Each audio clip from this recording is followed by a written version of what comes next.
বন্ধুরা, আমি কাকলি আপনাদের কাছে এসে পড়েছি আরও একটা নতুন রেসিপি নিয়ে। সেটা হলো সাবেকি তেলকই। আগেকার দিনে মা ঠাকুমারা কিন্তু অত বেশি পেঁয়াজ রসুনের ব্যবহার করে রান্না করতেন না। সেরকমই আজকে আমি রসুন পেঁয়াজ ছাড়াই এই সাবেকি তেলকই আপনাদেরকে শেয়ার করব।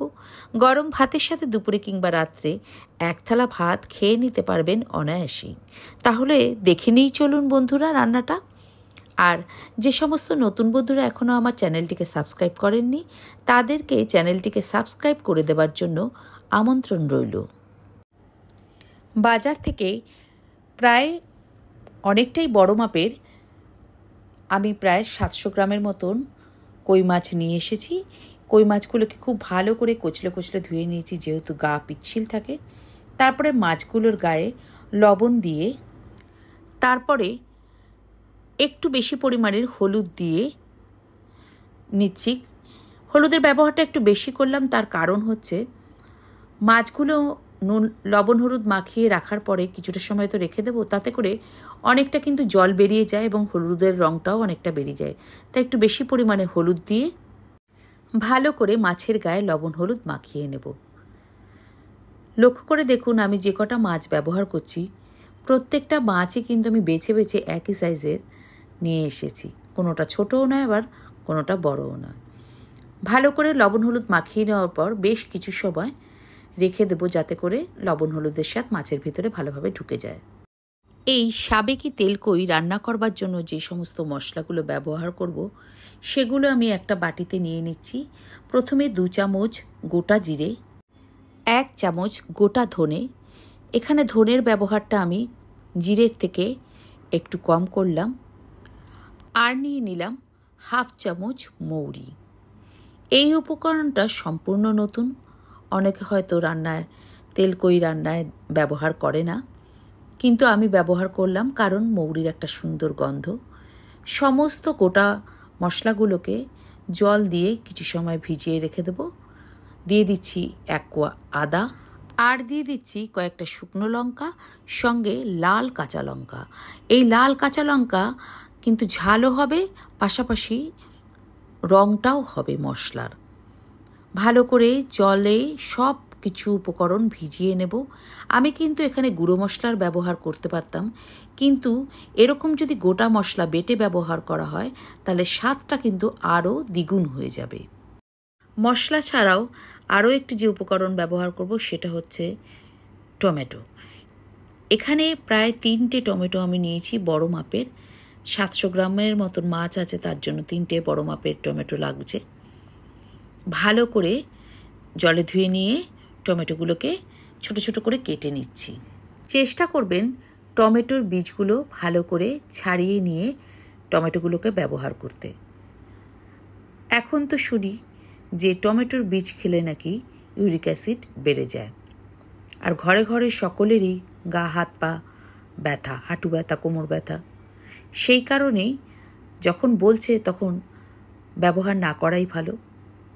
আগেকার দিনে অবশ্য এসব কিছুই ছিল না। যাই হোক, বীজ ছাড়িয়ে নেওয়া টমেটো টুকরোগুলোকে মিক্সিতে দিয়ে একটা পেস্ট তৈরি করে নেব, যে পেস্ট আমি এই সাবেকি তেলকইয়ে ব্যবহার করব। পেস্ট তৈরি হয়ে গেছে। টমেটোর পেস্ট এবার একটা পাত্রে ঢেলে নিচ্ছি। ওই মিক্সিতেই এবারে ভিজিয়ে নেওয়া গোটা ধনে, জিরে, মৌরি, কাঁচা লঙ্কা সব দিয়ে আর একটা পেস্ট তৈরি করে নেব। এই বাটা মশলার কিন্তু খুব সুন্দর একটা গন্ধও হয়, স্বাদও হয়। মোটামুটি বাটাবুটির পর্ব শেষ। যা যা মশলাপাতি ব্যবহার করব সব কিছু এক জায়গায় রেডি করে নিলাম। গ্যাসে কড়াই বসিয়ে কড়াইটাকে একটু গরম করে নিয়ে দিয়ে দিচ্ছি সর্ষের তেল। সর্ষের তেল দিয়েই কিন্তু তেলকই রান্না করলে সাবেকি তেলকইয়ের স্বাদ অপূর্ব হবে। আর যেহেতু তেলকই, তাই তেল তো অবশ্যই একটু বেশি দিতে হবে। তেল মোটামুটি গরম হয়ে গেছে। হাই ফ্লেম করেই তেলটাকে গরম করে নিয়েছি। এবার ফ্লেমটাকে লো করে দিয়ে মাছগুলোকে এক এক করে কড়াইতে ছেড়ে দেব ভাজার জন্য। এক পিঠ হালকা ভাজা হয়ে গেলে পরে মাছগুলোকে উল্টে দেবো অপর পিঠটা ভাজার জন্য। তবে কই মাছ কিন্তু আমি বেশি কড়া করে ভাজবো না, হালকা হালকাই ভেজে নেব। বেশি কড়া ভাজা হয়ে গেলে সেই মাছটা তেল কইয়ে ভালো লাগবে না। দুপাশটাই হালকা ভাজা হয়ে গেছে। এবার মাছগুলোকে তুলে নিচ্ছি কড়াই থেকে। তারপরে আরও যে কটা বাকি মাছ আছে সেই মাছগুলোকে ভাজার জন্য কড়াইতে দিয়ে দিচ্ছি। বাকি মাছগুলো ওই একইভাবে একটু উল্টে পাল্টে হালকা হালকা ভেজে কড়াই থেকে তুলে নেব। ওই তেলেই দিয়ে নিচ্ছি ফোড়নের জন্য গরম মশলার এলাচ এবং দারচিনি। এই এলাচ দারচিনি আমি আগে একটু কুটে নিয়েছি, তাতে করে তেলে দিলে পরে সুন্দর একটা গন্ধ বের হয়। আর সঙ্গে দিয়ে দিচ্ছি গোটা জিরে। ফোড়নের মশলার একটা খুব সুন্দর গন্ধ বেরিয়েছে। এবারে দিয়ে দিচ্ছি টমেটোর পেস্ট। গ্যাসের ফ্লেম মিডিয়াম টু লো করে টমেটোর পেস্ট ভালো করে খুন্তি দিয়ে নেড়েচেড়ে নিচ্ছি, যতক্ষণ না পর্যন্ত এর কাঁচা কাঁচা গন্ধটা বের হচ্ছে ততক্ষণ জাল করব। সাতলাতে সাতলাতে টমেটোর কাঁচা গন্ধটা অনেকটাই চলে গেছে। এবারে এতে দিয়ে দিচ্ছি জিরে, ধনে, আদা, কাঁচা লঙ্কা, মৌরি বাটার মিশ্রণ দিয়ে খুন্তি দিয়ে খুব ভালো করে টমেটোর পেস্টের সাথে নেড়েচেড়ে নেব। যতটা মশলা ব্যবহার করলাম তার একটা আন্দাজ করে লবণ দিয়ে নিচ্ছি। সঙ্গে দিয়ে দিচ্ছি রঙের জন্য হলুদ গুঁড়ো আর কাশ্মীরি লাল মির্চ। লঙ্কার ব্যবহার যে যেরকম পছন্দ করে ঝাল তার একটা আন্দাজ করে দিয়ে নিলেই ভালো। খুন্তি দিয়ে খুব ভালো করে লবণ, হলুদ, লাল লঙ্কার গুঁড়ো মিশ্রিত মশলার সাথে মিশিয়ে নিচ্ছি। ভালো করে সাঁতলে নিতে হবে মশলা। যত ভালো মশলা সাঁতলানো হবে তত ভালো কিন্তু সাবেকি তেলকইয়ের ঝোলের স্বাদ হবে।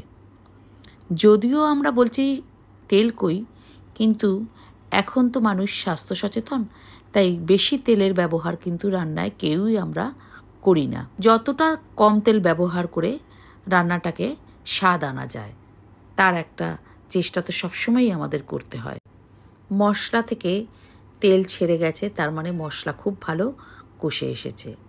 এবারে কিছুটা গরম জল করে নিয়ে আমি এই মশলা কষার মধ্যে অল্প অল্প করে দিয়ে ঝোলের সাথে মশলা ভালো করে মিশিয়ে নেব।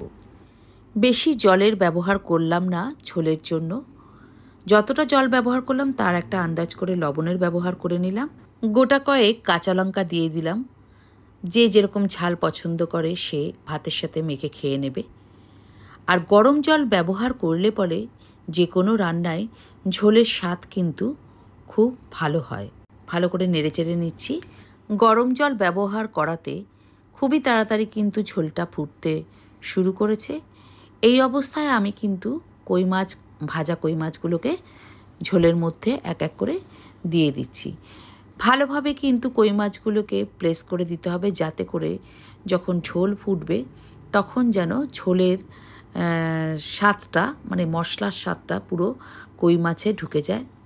কই মাছে অনেক কাঁটা, অনেকে খেতে চায় না, ঝিরিঝিরি অনেক কাঁটা থাকে, বিশেষ করে বাচ্চারা। কিন্তু জ্যান্ত কই মাছ এরকম যদি তেলকই করে রান্না করে দেওয়া যায়, একবার খেলে সে আরও একবার দুবার খেতে তো চাইবেই। একটা ঢাকনা দিয়ে ঢেকে দিয়েছিলাম। দেখতেই পারছেন ঝোল কীরকম মাছসহ টকবক টকবক করে ফুটছে। এরকম মিনিট 5 তো মিডিয়াম টু লো ফ্লেমে ফুটিয়ে নেব ঝোলটাকে।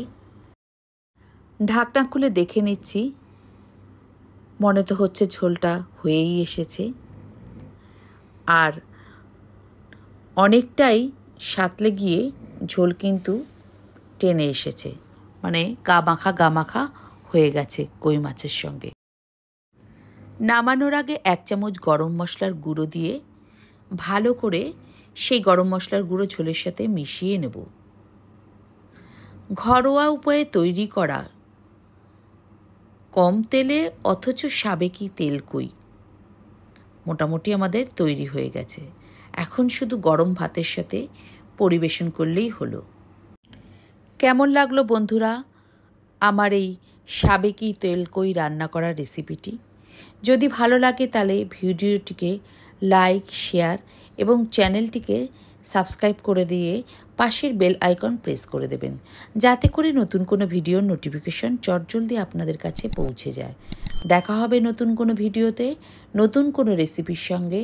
ভালো থাকবেন, সুস্থ থাকবেন, অবশ্যই অবশ্যই আমার সঙ্গে থাকবেন। ধন্যবাদ।